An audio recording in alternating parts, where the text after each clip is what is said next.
You are now listening to the Knights Around the Table podcast. Call toll free today. Look, bud, you're not going to find a deal like this anywhere. Don't try to branch out and find a deal like this somewhere else. You're not going to find it. It doesn't exist. Stick with this deal we have. Get your personalized engraved replica of Aaron's staff today. Wow. The Aaron staff sponsorship. Old Testament and all. Yeah. Wow. Old Testament. I think I got 3 puns in there on that one. So You will not find a better deal. Thus saith Evan. yeah, this is going to be fun. I'm going to enjoy doing that. But yeah, so good first week last week, right? And good little intro episode. And looking forward to what we got on the docket tonight.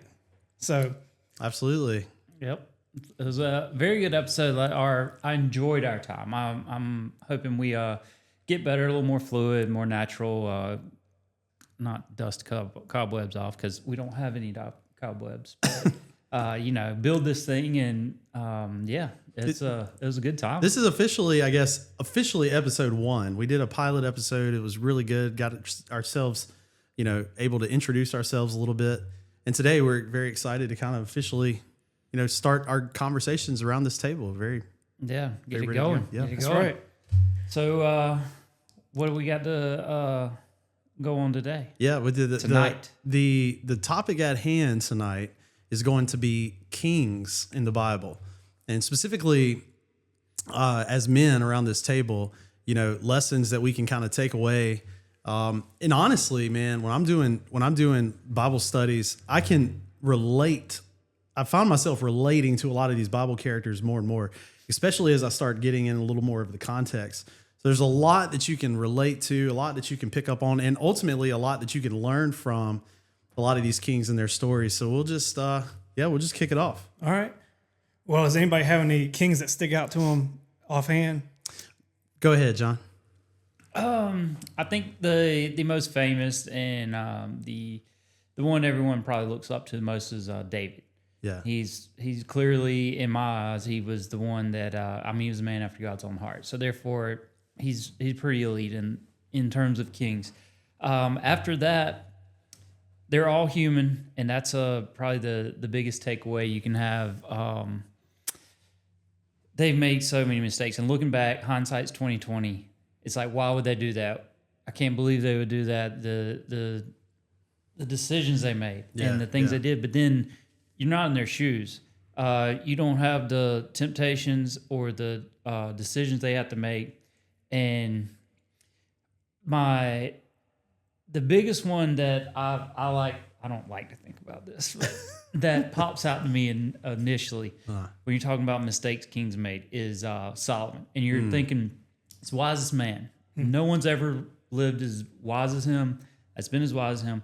And he was rich. I don't know if he's the richest man the world's ever known, but I think at the time he was. And I don't know what his money translates in today's dollars, but he would be up there right now. He had the world literally at his fingertips. But his downfall was women. And you're like, how could he do this? He was literally, so close to his father David. Yeah. Told him, had all these guidelines. God literally spoke to him all the time. I'll give you anything you want. And then he built offerings and altars to idols. Mm-hmm. How could he do that? But what I'm looking at are when you kind of take a closer look at it. I have never been tempted in the way Solomon was. Solomon could have anything in this world. That's true. There was not one woman he looked at that was off the table. Well, it's kind of funny, he's the wisest man in the world, and it reminds me of that meme. Like, even though he's the wisest man in the world, it's like that meme where you have the big old book, and it's like Understanding Women, and you flip the first page, and it's like, a 1,000-page book. So the women were definitely the ones that brought the idols into his life. And but then you have so each person has their own vice that they're, I don't know how it'd be, like your weakness, what you have tend to sin toward. You can be women, drugs, addiction, whatever. And obviously I would say his was probably women. And that's caused a lot of problems over the world. Yeah, for sure. You know, I was I had a question. We were doing a Bible study on Wednesday night with our adults, and I had a question brought to me that I never really ever thought of before. And I to be honest with you, as a pastor, I didn't really have a great answer for it. I was kind of ashamed of that. But the question was, in the Bible, you know, you have so many people who had multiple wives. Example here, point in case, Solomon had over 700, you know, wives. I mean, you think about that, 700 wives. That means if you visited one wife a day, it would take you, you know, 2 years or so to get through everybody. You would never see the same wife, you know, in that amount of time. So then the question that was brought to us was, why is it okay then for people to have multiple marriages or multiple wives and it not be okay today? And at the time, you know, and of course I gave the answer at the time, you know, where there's old covenant and there's new covenant and culture and differences and stuff. And I was just like, man, I really didn't have something good. So I said, well, you know, honestly, I'm going to get back to you because when did that become okay? Well, so I realized there's differences in the scripture between descriptive and prescriptive elements to the Bible, meaning if it's described in the Bible, that doesn't always mean it's God's prescription for how we're supposed to be. He created one man, one woman. He didn't create Adam, you know, Eve, Regina, Rachel, you know, he didn't create multiple. He created man to be with one woman, and humanity and man, and, you know, over time and sin ultimately, you know, led man to make his own choice, and it led to multiple marriages, which ultimately in every case in the Bible comes chaos and brokenness, broken families. And that wasn't the original intent from God. Even Jesus himself said, you know, it is good for a man to leave his home and be, you know, with his wife. So, you know, the prescription there certainly was not for Solomon to have 700 and something wives. And ultimately, even as the wisest man, as John, you know, has said, that was his downfall. Yep. So, well, and in part too, you know, talked about David, you know, in part that was his downfall as well. And even, you know, people who weren't kings of God, say like King Herod, right? It was Herod in the New Testament with John the Baptist. And yeah. So at the time, he wasn't even necessarily wanting to kill John the Baptist, but it was his wife that, you know, or was it? Yeah, it was his wife that was, basically said that, you know, let's go ahead and kill John the Baptist. So like he submitted to his wife and, you know, listened to her instead. So when you said that the other night, I think it was Wednesday night when you preached that was, so it resonated with me because, I like to think about there's consequences for everything you do, good and bad, intentional, unintentional, whatever. So when you wake up in the morning, what side of the bed you roll out has a consequence to it, whether it's a severe one or, you know, you stump your toe, you step on something like your kids leave toys there or whatever. Everything has a consequence. So when we went back to, I think you said you were given an example of, was it Jacob? Yeah, it was Jacob and the 12 sons. So different and prescription and description. I've never heard that before, but it was just so pinpoint accurate from how I view this. So, and this is all view. This isn't sure. This is how I'm breaking this down in my head. So prescription and description. So God made the promised land. That was where he wanted the Israelites to be. They were there with Abraham, Isaac, and Jacob. When Jacob had, with your same, what you said about all the wives, he had, what was it, 2 wives and then 2 concubines from him? 2, okay. Yeah. So all of those, which bred jealousy, discord among his sons, and then because of that, they sold one into slavery. That should not have happened. So if there was just one wife, one set of kids or whatever, it's not going to be playing favorites with that, or you wouldn't think so. So then because of that, they were sold into slavery. Then there was this famine. If there was no Joseph getting sold into slavery, God still would have protected them. Yeah. still would have had, because that was his people. His hand would have been on them, and the promised land would still been the promised land. There would be no Egypt involved. That was the prescription. But because all of this went down, that was used to save them. And they were put in captivity for 400 years. Their population really boomed, grew. So they essentially became a nation once they got out of slavery. So that was the description, but that was not what the intention was. Right. All of that pain and hardship was not supposed to be there. Then they actually had to come back and conquer the promised land. All that should have never happened. That's right. All because he had 2 wives. Well, Wow. you bring up a good point though, because it's like even with Abraham, the intent there was for the nation to be established under a baby to be conceived by Sarah, right? And then they tried to fulfill the covenant in a different way, go a different route, thus resulting in 2 wives. Since he knew Hagar, therefore that was his wife now. So, kind of like what you're saying, that wasn't the plan, that wasn't the intent, but that's man trying to intercede on God in God's will. Yeah. Yeah. So, it's cool because every time man makes a mistake and tries to do things in his own way, God can still use that situation to fulfill his plan. Yeah.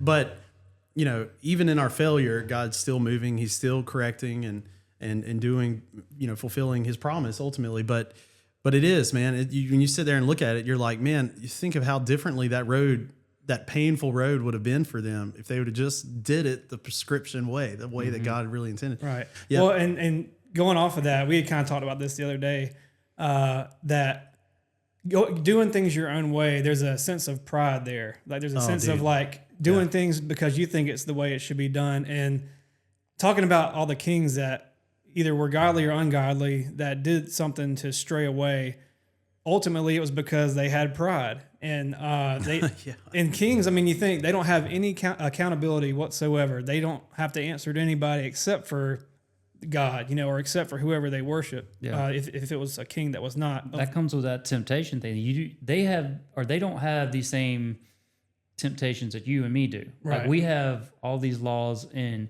in reality, we have to live by.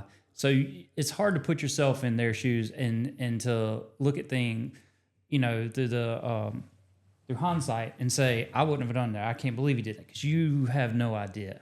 You don't understand the pressure and all of that stuff. It's funny because Keeler, our producer, is also our communications director here at the church. She picks on me because I have a relationship with ChatGPT. I love a little AI in my life.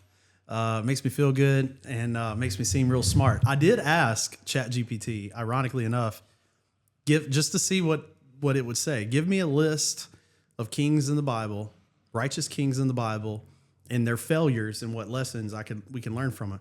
And did you know almost every king, the constant problem is pride. And that shouldn't be a surprise because, like I say, even today, that's something that men struggle with. The hardest thing for a man to do a lot of times is to set our pride down, because we're protectors, we're providers in a very leading way. And for us to humble ourselves and sometimes to say, I'm wrong or I'm sorry, that can be extremely difficult. I think of even like the state of sports in our college athletics and stuff. You look at, Jonathan was saying, the position that these kings are in. And, you were saying, Evan, that these kings had the whole world at their fingertips. You think of an 18, 19-year-old given a check of millions of dollars, at that point in your life. Think of how many bad decisions we all would have made at that age, with freedom like that and the pride that comes with that. So, yeah, that's a real, relatable lesson that all of us can learn, is to really guard ourselves from the dangers of pride. Yeah. Well, it even goes to show you too with Solomon, like even though he was the wisest man on earth, there's still a huge gap in as far as how wise man can be versus God. Like there's a huge gap there, right? Because it's of course he wrote pretty much all these proverbs that we read in the Bible today, which are, beautiful.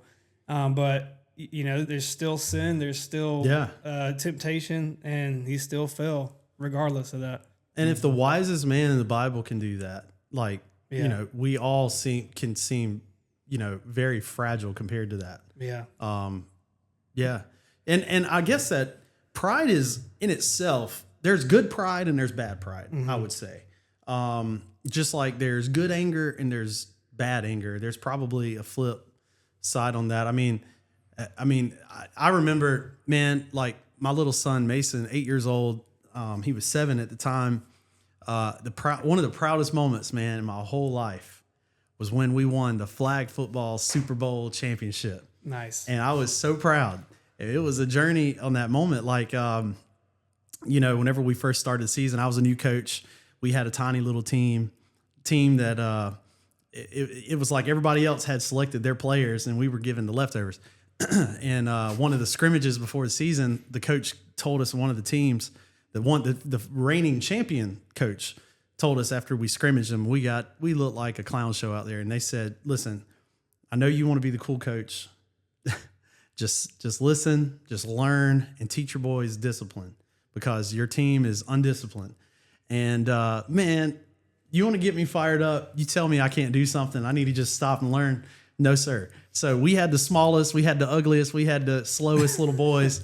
But I look like Bill Belichick out there. Maybe he's not a good example right now to use. I don't know. I look like an NFL coach with my little playbook and play sheet. And doggone it, we won the Super Bowl. And I was so proud. I was so proud of our little boys and stuff. And that was great. And I would say that's a healthy proud, right? We all have kids and we're all very proud of them. But it's whenever we allow that pride to turn into a very selfish, sinful, element in our lives that drive us and our ego to think that it's because of us, and we become less dependent on God and more dependent on us and give ourselves credit and give him less credit. That's ultimately when the downfall begins to come. Right.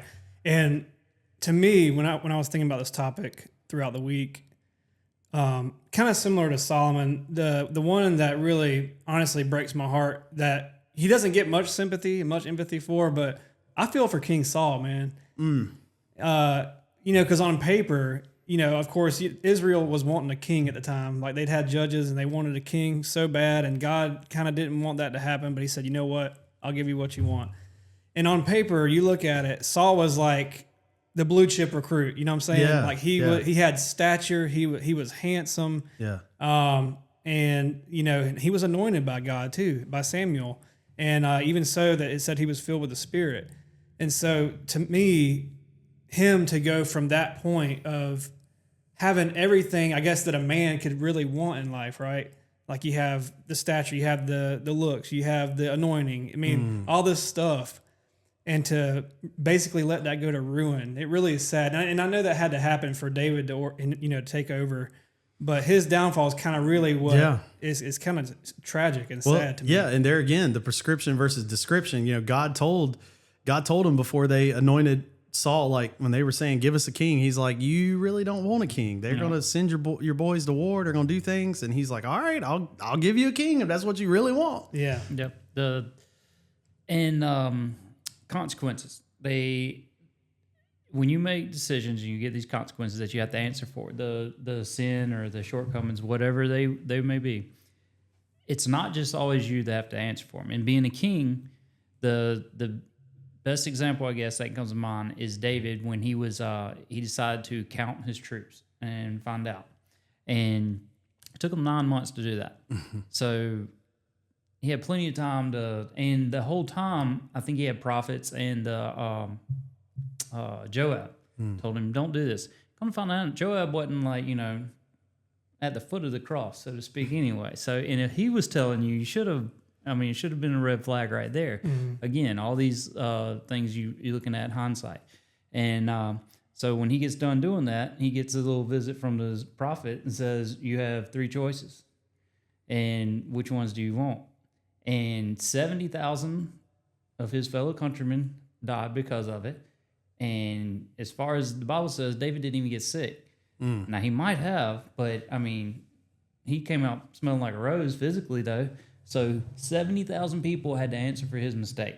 So that's another thing that you got to kind of take into context there, that these people aren't just making decisions on them. So like when Saul says the Spirit left Saul toward the end of his reign there, and what really makes me feel bad for Jonathan.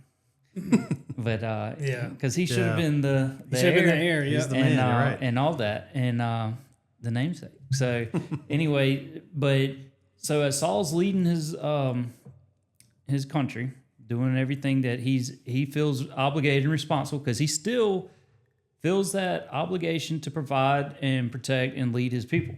So when he's doing that, and you know how just leaving your own family at time to time, and the church or your business, whatever aspect you're doing there, God doesn't always move and tell you what you want to hear and when you want to hear it. Yeah. So you're kind of pushed in these corners. Stuff's happening. Decisions have to be made. You don't, the phone's gone quiet. You don't know what's going on. So you tend to take matters into your own hands. Hence the bad decision or, terrible outcome because of it.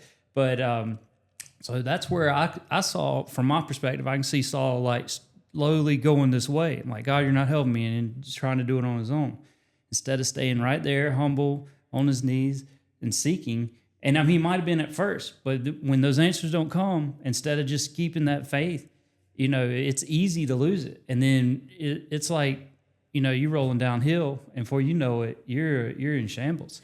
Well, this brings up an interesting concept, because one of the main things that kind of was the catalyst to him, at least if I remember correctly, was they were charged to go destroy King Agag and his troop. And, God told him, the instructions said, you need to take nothing for yourself, Right. take their king, take, all that stuff. Do not leave anything behind. And so then, of course, we all know the story. He is able to defeat them, but he leaves these other pieces still there. He keeps the king alive and things like that. And so kind of brings up an interesting topic on obedience and how even though he obeyed the Lord in a sense, it was conditional obedience. And I would argue that conditional obedience is still disobedience, Yeah. And so, I'm pointing the finger at me, because I know a lot of times in my life I've done conditional obedience, and not necessarily what he's wanted me to do, but like he's told me to do it, but I've done it a little bit my way, And I'm like, Lord, look at me. I did what you said, but God's like, not exactly what I said. You know what I mean? Yeah. Wow. That's a really good point.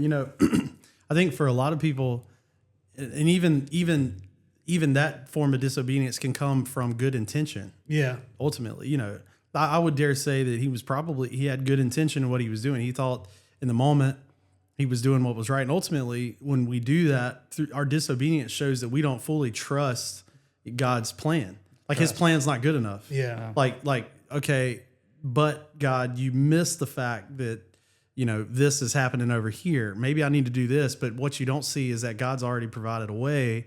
He's already done a miracle. He's already done something that you can't see or can't comprehend. Yeah. Well, like all that stuff that he took, it was stuff that they either needed or was very valuable to be used in the future. So all that stuff, even if they didn't use those particular items, they would have had to use items to do whatever those could have done. So where is that going to come from? And be like, this is already right here. So again, there's that trust, and that I've got to provide for all these people and do all this stuff. And here's the answer right here, but that's not the answer that was given, but it's right there. So Right. it's like the easy way out. There is no easy way, or there's no shortcut. And if there is a shortcut, there's a price tag with it. Right. And you always have to figure out what that price tag is, whether it's a physical, mental, social. What are the 4 ways the boys grow? Oh yeah. Physically, mentally, spiritually, and socially. So you have to pay a price tag on some aspect of that. We don't know what it is. If it's a spiritual one, because it's a spiritual order, it's more than likely going to be however it's enforced, but there will be a price tag for it. And that's with any decision you make. So you have to always weigh these decisions out, and the what you're doing with your goals, and where you're going, and keep the cross in front of you. Right. Well, and the thing too with pride, much like other sin, pride is one that can put scales over your eyes, so you don't see when you're in a state of pride, you don't see the wrong that you're doing, and it really takes an act of humility to me in order to actually see that you've done wrong whenever you are being prideful. Because that's what it is. Since you're prideful, you have like the godlike complex. I'm not doing any wrong.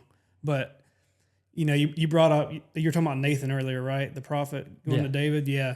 So that was one thing I was going to say is, even though the kings didn't have accountability in his case, Nathan came and he exposed David's wrong, but he did so in a way that it was weird because David, when he gave the example of the sheep, he said, well, that's definitely wrong, but the way I did it is not wrong, and so it kind of, Nathan did it in a way so he didn't like blast David necessarily, but he was able to still humble him in a way that exposed his wrong. Yeah, and all this, applies. These lessons aren't just like so we can sit here around this table and like go, bad kings. Right. You should have done it this way.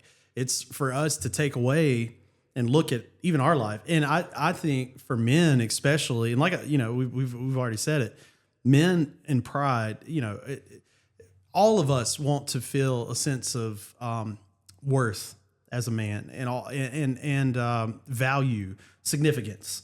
That's part of being a man. We want to be the provider. We want to be the protectors. We want to be those things. And but for a lot of men, I know there are some men I've met that would take to their grave that they are wrong. They will refuse to say I was wrong. I made a mistake or I'm sorry. They will refuse to say it. And because it's a hard thing for them to do. And even in marriage, you think about pride ultimately in any of the two can destroy a marriage. And if a man or a wife, husband or a wife, can get to the place where through open communication and vulnerability to each other, because the two have become one, we can be open with each other. For a man to let his guard down and say, look, I'm sorry, I dropped the ball, I've made a mistake, or I'll do better, or acknowledge weakness. That's a healthy thing. That's like you said, being humble. That's a healthy thing. The Bible tells us that. So that's a lesson that we all can apply to let our pride down.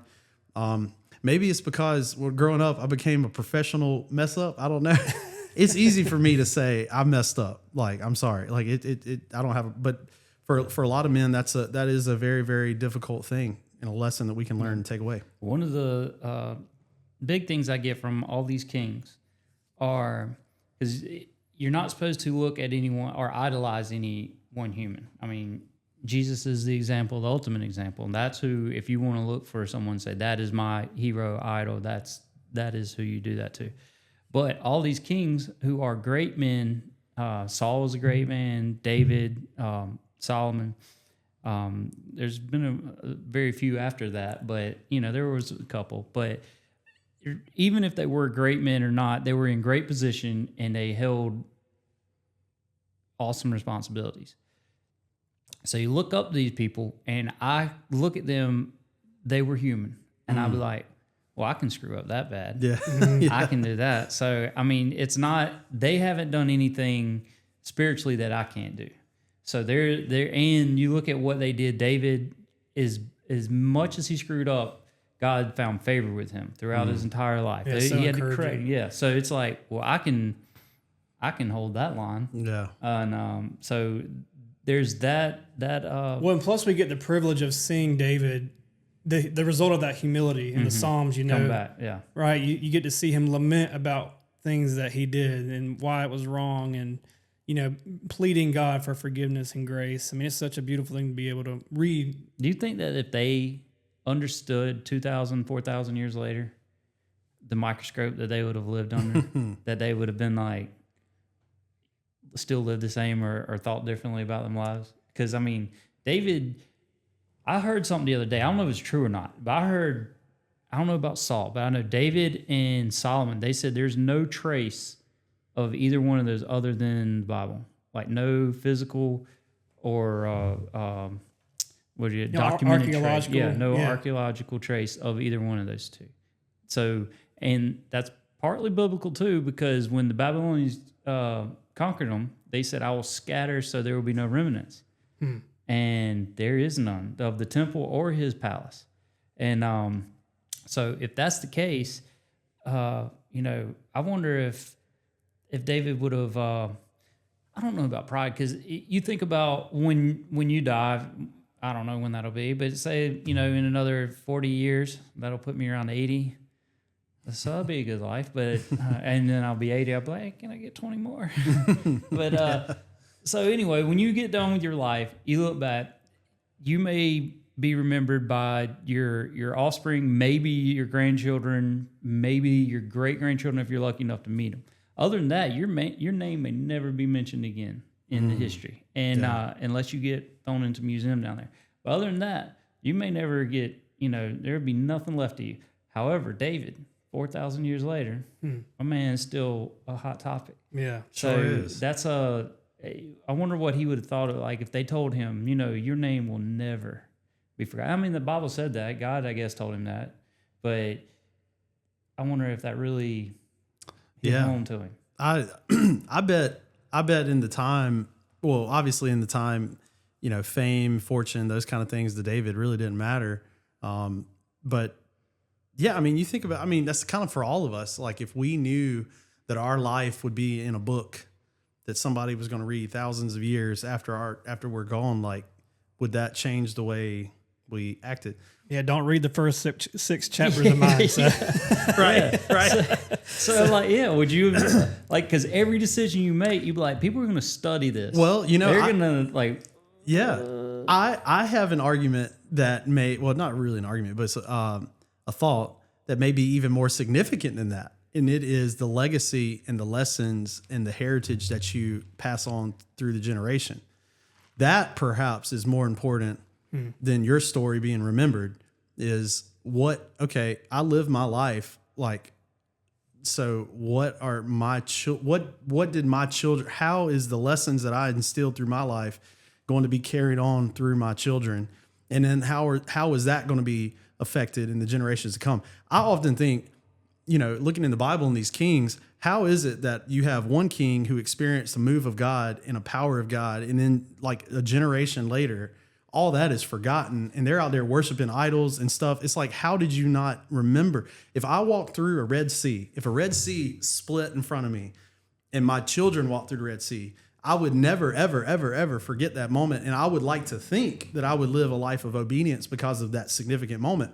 However, those same people that walked across the Red Sea were just moments later worshiping a gold calf and all kind. Like, it shows you that it can go quick. It goes quick. Yeah. Disobedience. And when you allow, it's like you said with the scales, it's like you can't even see straight. You can't even remember. So it just is a challenge to me, whether my name is ever on a book or a page or anything else. I guess as a husband, as a father, I want my children to learn from my life and even my failures in my life, like how to navigate life, how to ultimately walk closer with the Lord, and how to pass that on and essentially affect change for him, in their days. That's right. So the Bible says the sins of the father will pass down to the third and fourth generation, but the blessings will go to 1,000. Wow. Yeah. So I don't know where I'm at in my generation, but I know I'm somewhere in the 1,000 because of everything that's happened to me in my lifetime. And that goes to my forefathers and my parents, my grandparents, all of them. But then but why it would have immediately left the next generation, again, consequences. Yeah. So he had 2 wives, two sets of, I guess they'd be half siblings, half brothers, half sisters. So that is a sin that will be visited on third and fourth generation. And it doesn't take you long. Sin will eat quick. And it does not take long. And that's in my life, that is the scariest part of my life right now, my children. I stress over them. I do not want them to be any part of, if I could shelter them. I was driving home today and I was thinking about that because we were leaving their little gymnastics thing. And I was like, how do you Oh yeah, put dude. them in a bubble. Yeah. And I don't want them not to just not know about evil in the world and how terrible it is, but I don't want them to ever experience it either. I mean, I would hate for them to even be informed about evil out there. I want them to live in that little bubble, but at some point they will have to, for their own good, Sure. be taught about it or taught how to avoid it. But I definitely don't want them to experience it. Yeah. So what can you possibly do at every turn of their life to keep them on that path? And at some point, as the mother bird does, and you push them out the nest, they got to fly on their own. Yeah. I was about to say, And like, that's scary. you talked about the verse promising, 1,000 generations to those who are faithful. And, you just have to just trust in the promise, too, that if you train a child up in the way that they go, that they'll never depart from it. And, as much as you want to keep them, under your wing, so to speak, like they'll have to grow up, they'll have to make their own decisions. And, and that point, you really can't control what they do, but you just pray that something that you instilled in them, sticks with them. That's like that, when you build a house, when you can always trust the foundation if it's built properly. So, as our job as parents is to build that foundation, and that when the winds come and the rain comes, that house is going to stand. Funny enough, when I was youth pastor, I spoke about the over in Europe, the scientists created a biodome for plants, like a perfect environment for perfect air, perfect sunlight. Even if it was cloudy, they would pump in artificial sunlight, but they made the perfect environment. And their goal was to do a study on the difference between like perfect plant life and what that looked like versus natural plant life. And of course, as the study goes on, you see these plants grow super, super beautifully and nice, but the trees that grew got to a certain point and then they just fall over. And what the scientists found is that even though these plants had perfect elements, what that tree needed to really thrive was resistance, adversity, wind, because the roots were not developed. They had nothing pushing up against them. So those roots just kind of remained nice and shallow because they didn't have to grow deep. And naturally, under its own weight, it just fell over. So part of growth, in a way, as much as we want to keep our kids sheltered, and we try to control that as much as we can, it is healthy sometimes if they see, if they feel like the difference between walking with Jesus and walking in the world. If they see the reality of sin, it's ugly, it's nasty, it hurts, and hopefully resistance and adversity, like you said, will allow them to even dig further roots.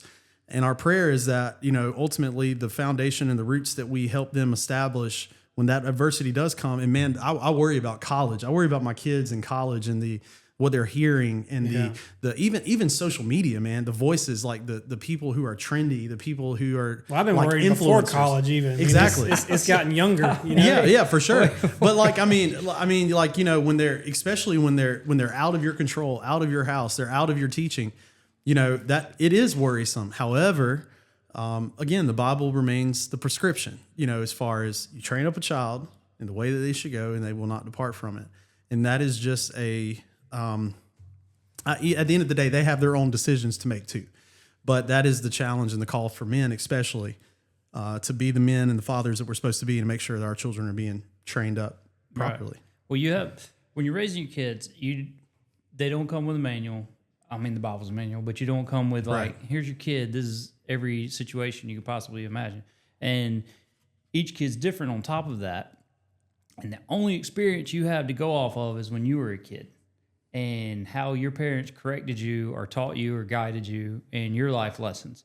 So, and if you were younger, like y'all are probably in your early 20s, mid-20s, that's not a lot of life experience, really. And especially because you're not, self-sufficient for, probably maybe 5 years before you had a kid. That is no time to understand and literally raise someone. I mean, if you think about it, all the possibilities and the knowledge you have now, when you started, you honestly you have no business doing it. But so I don't forget where I was going. Well, while you're on that, before I forget mine too, the point, one of the things that you were saying, is very true as far as you don't know what to do, and you feel like you will make a lot of mistakes, and in my mind and in my life, as I grow, one of the decisions I've made is I'm not going to pretend like I'm a perfect person in front of my son or my daughter. I'm going to acknowledge that I make mistakes too, and that I'm walking through life. Like, I'm not going to hold them to a higher standard than I hold myself, if that makes sense. Just like with my son, and the day comes that he gets a smartphone. If I put blockers on his phone, I want blockers on my phone. Like, I don't want him to look at me and say, I will never live up to the level and the standard that you. So basically, don't do what I say, do what I do. Yeah, I don't want my words to be what raises up a child. I want my actions, my life to be the example. And I will be the first to admit, like, that is not a perfect example. Yeah. Like, I make mistakes all the time, but that just goes to really put a fire under me to make sure that what I do and what I say is more than just word service. It's more than just lip service. It's like, I don't want my words to be the example. I want to be the living example. Yes. My failures, my imperfections, but I want him to see that we're walking this journey out together. Right. And, I have 2 boys. And so I think for fathers, when they have boys, like, their dream and their prayer is that their boys end up being better men than they were. And then they can pass that legacy down to their kids, and they can be better men than them. And where was I going with this? We were talking about, not looking perfect in front of your kids. Right. My goal is to be so transparent with them. Like, say when I was a kid, I messed up this way, not getting into the fine details, but say, like, I know it seems cliche, but I do know what you're going through. Let me share to you what I did and how the Lord delivered me out of that thing. Yeah, you know what I'm saying? That's a huge aspect that your kids will never know until they get your age. Because, like I was saying, or I remember where I was going. So you have no idea how to raise kids except for what you've experienced as a child yourself. And what your parents did to you got you where you're at. So we know, because all of us are here, we know whatever we experienced worked. Yeah. And I get it all the time not necessarily when I was a kid, because I didn't really process it and think about it. But now they're like, why would you do that? Your parents do this. Your parents did that. They were crazy. Or I don't think that was smart. And I was like, listen, you might not agree with it. You might not, want to do that with yours. I said, but it got me where I'm at. Yeah. So that's going to be the playbook I go by until I find something better. And so what you were saying about the transparency and everything. I mean, you don't want to have. I could tell you so many things that I did that I don't want to tell my kids. Yeah. But my dad, growing up, he told me all of his stories that he did. Yeah. And I mean, again, he didn't go into detail, but it was like you don't realize how I used to be cool until I had you. Is basically what they were saying. Like, yeah, I was cool at one time too. There is no shot that you ever thought your parents were cool. Like, you don't understand. You weren't cool. You didn't hang out with all the cool people. There's not one thing you could possibly like my dad told me one time. He said, whatever you can possibly think of to do, I've already done 10 times. And I was like, huh. And so it's like right then I quit trying to tell him he didn't understand or he wasn't cool enough, because then it dawned on me, everything's already done. Now they'll use things change, times are different.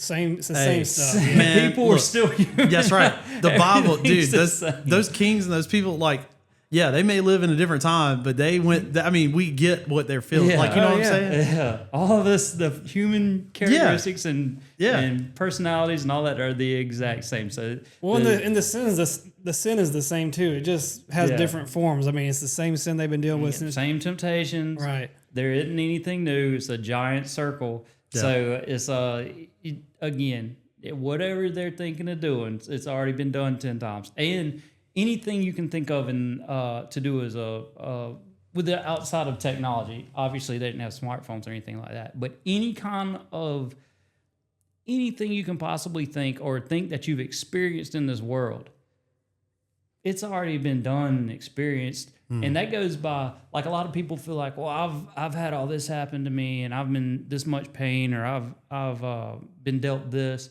and no one ever knows that, or it's a new thing. They're trying to uncover how to treat it or deal it. It might not be the exact, sickness or whatever, but the same pains, the same predicament, it's all been experienced by somebody. Yeah, You are that's right. not, alone. And if somebody else has dealt with it, gotten through it, Yeah. you can too. It's That's tough. It's right. not easy. And, but you can't just throw your hands up or woe is me, because the world won't stop for you.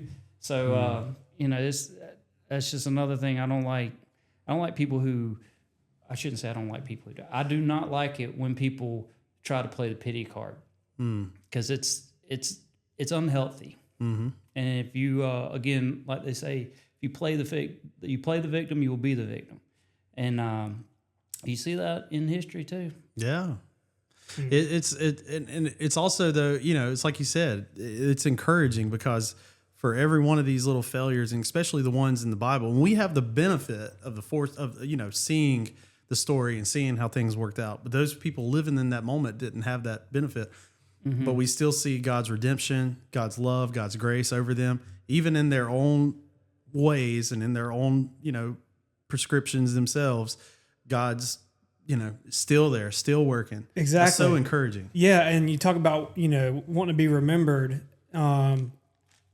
That's every man's dream too. Is to want to be remembered, their legacy to live on, their name to live on. Yeah. And it was, when you think about Abraham, Isaac, Jacob, Moses, these people, David, it wasn't necessarily their actions or their inactions that people remembered. It was that their faith was remembered. And then in return, God's faithfulness that was remembered. So that's the one heritage that we can leave our kids, that, man, if my great grandkids or great grandkids one day, they say, man, great grandpa Evan, he was a faithful man. Like, that's the biggest compliment I think I could ever receive. Yeah. There's so many people here, even in our little church. Our church is over 100 years old. And I don't even, we have pictures on the walls, some founder members and stuff. I don't know them personally, but I know the legacy. Yeah. And their legacy, they are a praying people. They're a faithful people. They were spirit-filled, and they were believers and walking in faith, even if they couldn't see how things are going to, come together. And it's like you said, I don't care if my name's in lights 100 years from now. What will people say? What will my legacy be? And ultimately, that legacy lives on through the generations in the family. That legacy, that heritage, that lineage goes on. It does. The other thing that I tend to push for whenever you say what would you say, the faith and your believing, praying, all that stuff. The other things, the people of this church that started, they didn't sit and just, God, please deliver this. That's right. They went and did something. Right. And they trusted that what they were doing was, the right thing and God's will. Right. And God gave them vision or whatever, but they went and did it. Well, it's more than just hearing and trusting. It's action. You have have to have action. You have to get up Correct. and go. And Abraham, I know I've mentioned him before today, but he grew up. He was his dad was a pagan idol worshiper. Yeah. And that's all he knew. But there was still a small voice in his head that say, "Hey, I want you to get up and go and follow me, Yahweh, to this new land." And he could have sat there and said, like, that's a cool voice, like I'll trust it. But he actually had to physically get up and go. Right. It was a very, I wouldn't say the ultimate, but it was pretty high up there on the faith. Yeah. And because he literally left everything. Yeah. And that was pretty. And when I went to Ben Lippin one year, we had Bible class, and he told we were learning about the Old Testament, and it was Abraham, Isaac, and Jacob. So Isaac was the son of a famous father and the father to a famous son. But Isaac didn't really, he did a lot. I'm sure he had that faith, and he did. I'm sure if you were living right with him, it'd be like, how are we going to get there today? And he pulled it out. Typical life stuff, but Sure. I'm sure it was some pretty extraordinary circumstances down there too. But nothing's documented on terms of how Abraham left his home or how Jacob wrestled God and broke his hip and then had Esau and or not, yeah. Isaac had Esau and Jacob had Joseph and all his sons and everything. So it's crazy how, some of the story isn't as detailed and as I wouldn't say it's left out, but Isaac's story, like I would like to know some of those stories. Yeah, like detailed. Sit down with him. How did this go? Why is your story not as in detail? Because to Abraham leaving his home, Isaac didn't necessarily experience that, but some of his stories felt to him that it was equally as tough and as hard to overcome in his life. I'm like, what was one of your situations? And little things like that I often ponder on. That's very interesting. You guys have been talking about that word faith and obedience, but obviously we know faith requires a form of action. It requires obedience. Yeah. If I have faith that this chair is going to hold me up, I'm going to sit down on it. If I just say, I believe that chair will hold me up, and I never sit down, do I really have faith that it will hold me up? So it does require action. And like you said, acting on our faith, going when God says go, even if all the pieces aren't there. David himself said, the Lord prepares the table for me in the presence of my enemy, meaning, when he sees nothing but enemies around, the Lord sees something different. He's already preparing things and doing things and working things out that even David can't see. And that should be a testament to all of us, that we walk in faith, not by sight, in every aspect of our life. Yep. That's hard to do. It is hard to do. And that's where the human aspect comes in. Very, very hard to do. You look at all the kings. Yeah. That was a common denominator. Well, and wealth, it doesn't matter about the wealth. Solomon had all the wealth in the world, still had the same flaws. David, a man after God's own heart, a man that was chosen and anointed by God, still had the humanity he had to wrestle with.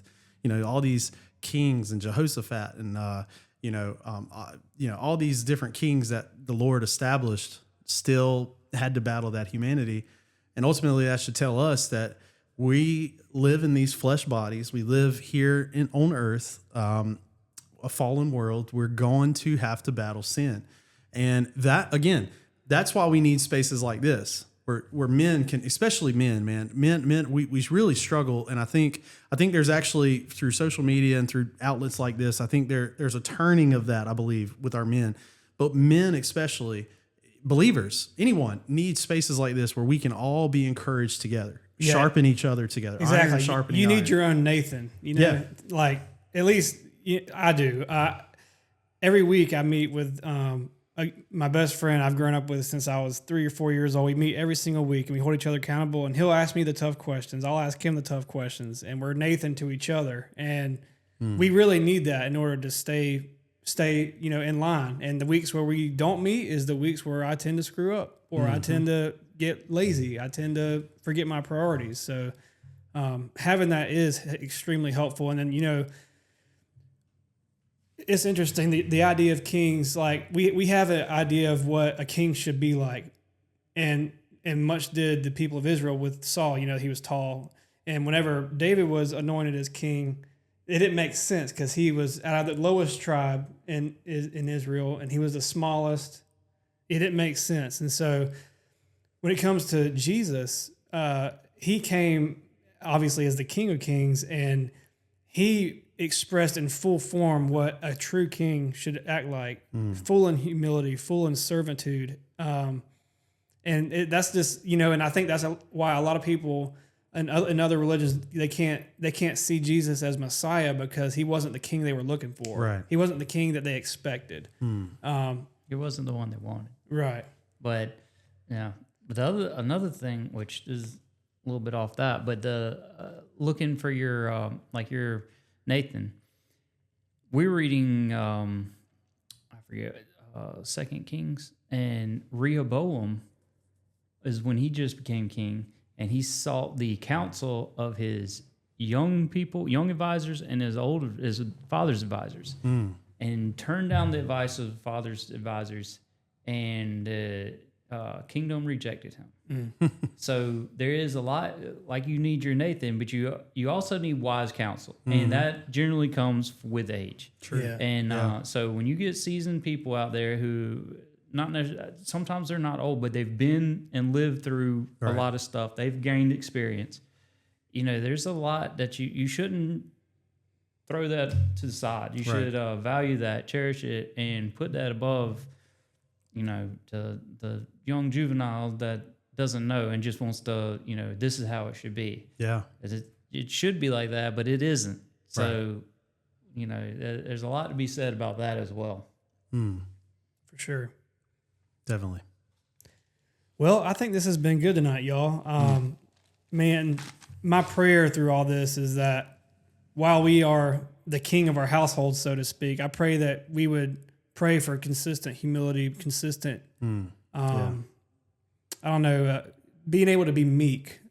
That's something I always try to do, is just to be meek. So the meek will inherit the earth. So I just pray that as we go to our homes, that we remember this and that we implement these things. And because it is my prayer that out of everything else in life that can be passed on, I pray that the gospel and I pray that the good news of his redemption, his love for me and for my kids, for God's faithfulness through everything, I pray that that is passed down over everything else. And but yeah, so anyway, well, we thank our listeners for joining us tonight again. Thank you for being with us. We hope you've had another good night around the table. And stay strong, stay sharp, and we'll catch you on the next time.